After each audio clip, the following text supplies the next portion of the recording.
This is me eating DJ's favorite foods. I'm here with So Dope. Oh, over here? Yeah, you're this one. I'm here with So Dope. My man. And his favorite cereal is Special K. So, I never had this. I'm excited. How are we gonna eat this? Oh, we're gonna sip it. We're just gonna sip it, bro. We're not gonna put a whole It's funny, bowl. I remember when I was a kid and like I had to take the bus, so my mom would put oatmeal in cups. Yup. And be like, here. Me too. Go. Me too. Oh! It happens, it's okay. Okay, we're going to a pajama party. Yeah, it's okay. Oh, wow, you're fine. I got a rag somewhere in here. Fun fact, I get car sick when it's like really this the whole time. Yeah, when it's how's smooth, your flying? Good, great flying. Bad car sick when I'm in the back and it's like, you know what I mean. Like I can't read, I can't get on my cell phone when I'm in the car. You get motion sickness. Motion sickness, yeah. You do radio for a long time, right? Now, when you're doing radio, you ever stop and say, "Hey, why can't I just do my own show?" Like, I have thought of that. I don't know. I just felt like I just wanted to mix. I never wanted to do the talking on the radio. I'm actually really bad at. I feel like I'm really bad at talking on the radio. on the mic or in general? On radio. But on the mic, you got it. Yeah. On the mic, it's on the mic in a nightclub. That's what I mean. Yeah. Yeah. If you put me in front, you could put me in front of 10,000 people. Gucci. Fine.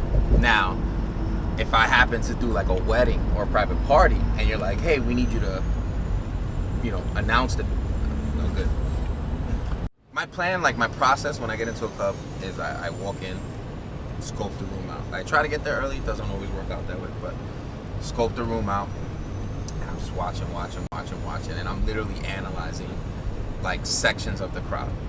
Mm-hmm. Okay, those 5 girls, they went crazy when he played such and such, but that didn't work for these 5 girls. So like, what song would be a happy medium to have both of them go crazy?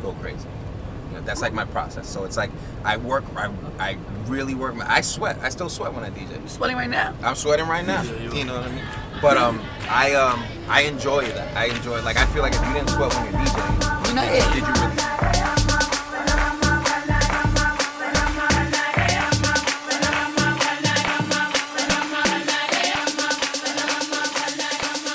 What's up? This is So Dope, and we're here at Nonfiction Radio with the homie Jason Experience, and I'm 195 pounds of So Dope, and I love cereal.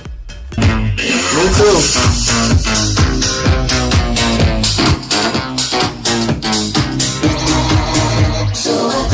Yeah, baby. Rag city chick, rag city chick, rag city chick.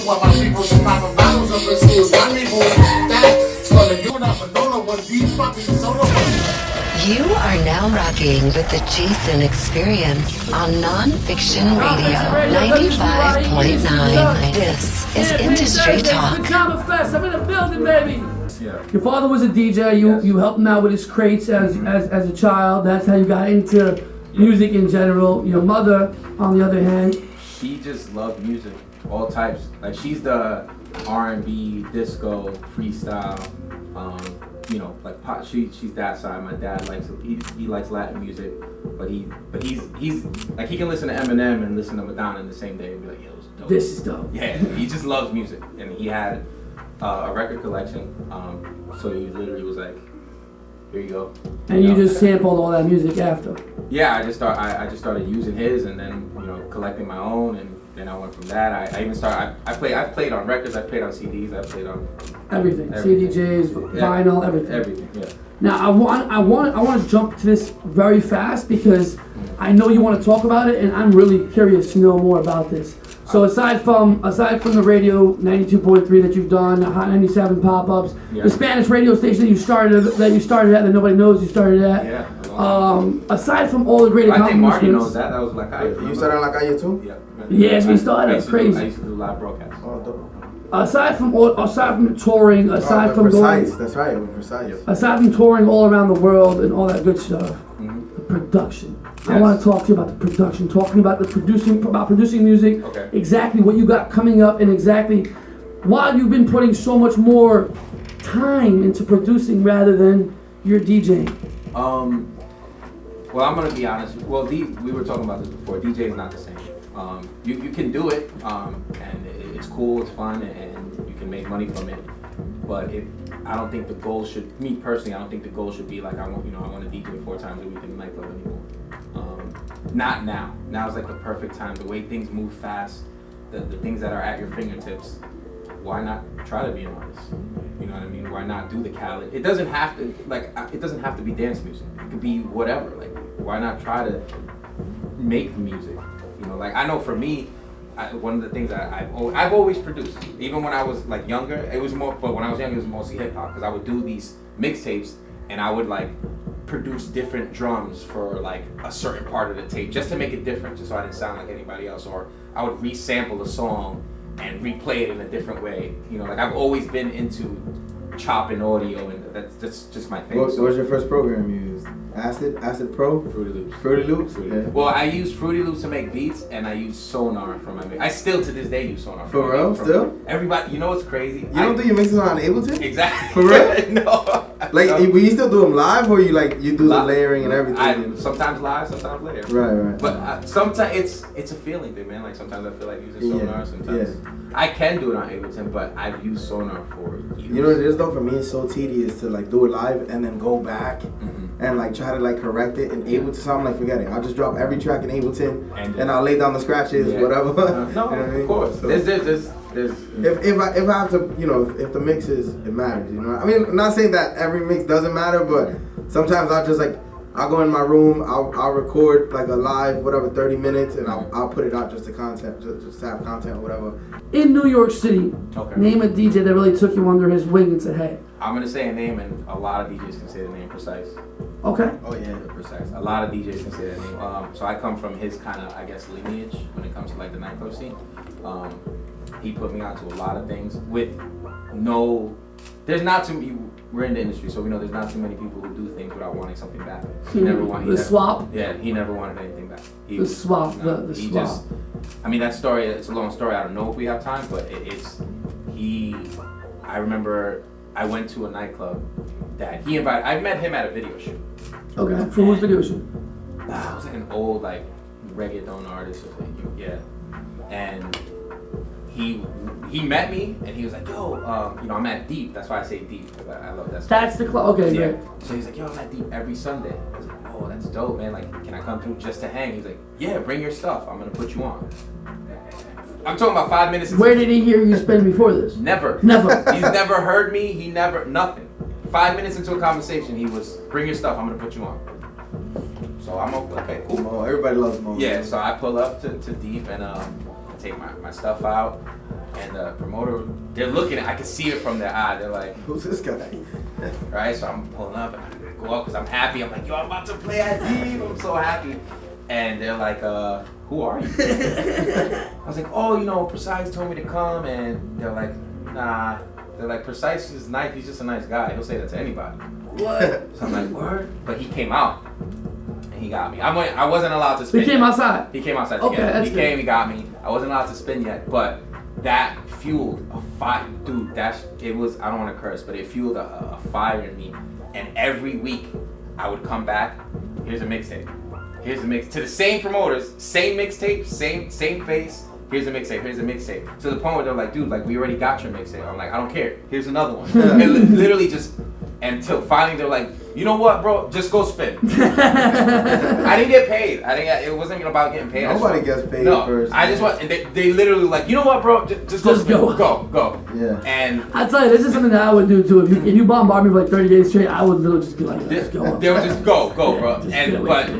But yeah, that but he'll also tell you you're terrible. I don't know why I let this happen. You're terrible. Get down. I will fire you on stage. But that's what we were talking about, is those opportunities. And as soon as I got on, I did mine. To me, I'm a competitive person. I played sports all my life, so I'm very competitive. Baseball second base, St. John's recruit, Mr. So Dope. Almost. Well, you're a recruit. You're still a recruit. You see, you don't have to tell them a full story. Just give them a title. The title is true. But so. Yeah, I played. They loved it. And they're like, you know what? Come back next week. And it was just. I don't want to name the promoters. You were on Vinyl still? Vinyl. And these promoters are still in the game right now? Yes, but they're doing restaurants, so you probably know who it is. Uptown, or they're still downtown? Queens. Oh, Yeah, they're doing restaurants now. I mean, not that they don't. Their restaurant packs out too, but so they heard me and they're like, yo, you know what? You're dope. And they just every week they're like, come by. And then they started doing like 6 different rooms. This was back when only one promoter would have one room. Wait, I'm sorry. You were on vinyl? You were saying at this time, or were you No, on at this Serato? time I was already on. No, I was on the booklets first. Okay. And then I transferred everything to Serato. Okay. I didn't want to carry vinyl. Right. I'm not gonna lie. I know a lot of people say, oh, you know that. Those were Yeah, great yeah, times. of course. Whatever. Great It's another times, day. It's but another listen. day, bro. Carrying all that stuff was a pain in the ass. I don't care who you were. You know it. We all came from it, but it's. Give me now. You mentioned this is the guy who put you on in New York City. Give me the relationship between you and Enough. How the heavy hitter situation happened. How'd you become a heavy hitter? Okay. And what's the relationship now you have with Camilo? I know you're at the holiday party. Just brush us up on that. We're a family. Like no matter we're the type of family. We're a family. We argue. We get mad at each other, but it's all love. It's always all love, and we're just like a true family. And I don't see them all the time, but when I do, it's like It's all love. Like it's all love. We pick up literally where we. How did that happen? How did you become heavy? I got a call from Mel Brooks. He said, "Come down and 7. We gotta talk to you." And that was it. I mean, when I was Did younger, you get a jacket? Like, how does this I got work? a jacket. I got a T-shirt. I never see you wear the jacket. I never see you wear the jacket. So I mean, who planted the seed though for you? Yeah, like how did this Heavy happen? hitters. You know a little bit that you're not telling me because there's gotta be more to this story. It was me. Like honestly, I remember I opened for Enough at a spot in Long Island, and I always took me. This is one of the things that I tell, like, I don't want to say younger because I'm not old, but like these new guys coming, it's like I'll tell them like, don't you want to get back on at 3? I'm like, no, I'm good. Yeah, that's crazy. And to me, it's like I'll tell them. I say to them like, I don't understand. Like when I was starting, I wanted to get on whenever I could. Yeah. So I like, just want to DJ. I still want to. I just want to DJ. I'm still so thirsty. I just wanted, so like, if I was DJing for, I was waiting for like Camilo to turn around and be like, all right, I'm good. I don't care if it was 3:30. Like I was, so I remember opening for Enough, and he sent in Cast 1. This was my first encounter with Enough. He sent in Cast 1, and Cast 1 was like, yo, you know, you're killing it, but tone it down a little bit. So I was like, but back, 18 years old, I'm like, what you mean You were tone it? 18 years old at the time. 18 years old. I'm like, Wow. what you mean tone it down? He's like, Enough's outside. He still has to play, like I said. And I was still like learning, like not learning how to play, but learning not to play, a 12:30 nuances of the room. bang. You know what I'm saying? Not that I was flooding it, but I would sprinkle them in. And he says, tone it down, because Enough's about to come in. I was like, whatever. I had a little chip on my shoulder, but he came in and like he's like a big bear, man. Just a lot of love, and he was just like mad loud. Yeah, so, I've never met him. super. You just showed me mad love, and then from there, like I started talking to them more, and I would see like Bugs. Bugs is who I used to bother a lot. Elbows, you know what Bugs is? He's on Flacco. Yeah. Yeah. Oh, shout out You Elbows. spun He the lost opening man gig weight. for Enough at 18. What age did you become heavy hitter? Great question. At the age of 28. Okay, so this is and youngins take notes. 10 years. Stop thinking this is gonna happen overnight. It's not. With anything, by the way. This isn't a pizza you put in the microwave at 3 minutes and come back and it's ready. No. Okay, and that goes to anything in this business. It takes time. It took me half a decade to just be relevant. You understand? You can make a hip hop festival in New York City. You get to pick 4 DJs. You get 4 DJs to pick. If I had. You get 4 DJs. It's a New York City hip hop festival. Oh man. Pick 4. You're doing that to me? Oh yeah. Precise, definitely one of them. You Definitely. Does it matter like era, like OG, no. or Do you? just Do you? whoever? Do you? It's a wish list. Okay. First and foremost, for me, Premier would be first and foremost. Enough, definitely. Yeah, Enough Scott. Yeah. And believe. We got 2 more. We got 2 more. Mr. C. Oh yeah. Mr. C in the clubs. Yeah. Oh my God. Mr. C, Premier. That's a precise. Would be that one? No. I We said can do precise. Oh, okay. We can do precise. One of my last questions for you now. Yeah. I kind of want to know, not we went through where you started from, Yeah. how you got to this point. Talk to me in 10 years from now. 10 years from now, DJ So Dope. What's the dream? Still traveling, still doing the festivals. Boy, name them down so they know. Name them down, okay? Name them down. This is the tour this man just went on, okay? Give them the breakdown. I've been to Japan, Jamaica. I did a festival. Canada, Italy. Switzerland. Italy's somewhere that nobody really touches. That's a big deal. I did Milan. That was Woo! cool. That was cool, but I didn't get to go to Italy. I wanted to go to like where Like the Rome? food is crazy. Yeah. You know, so I went to Milan. Amsterdam. I did Switzerland for 2 years straight, once a month. What? Yeah, that was crazy. That taught me a lot about like patience and flying. How is that? How was that? How was the culture there? It was amazing. They a lot of top 40. They actually love reggaeton. Really, in Switzerland, Yeah. you honestly can never like. You don't know. You just don't until you get there. That's why you don't plan these sets. DJ, stop planning your sets. Yeah. Get there and read the room and just play what you're in the mood to play based on how you're feeling. And then I didn't plan this set.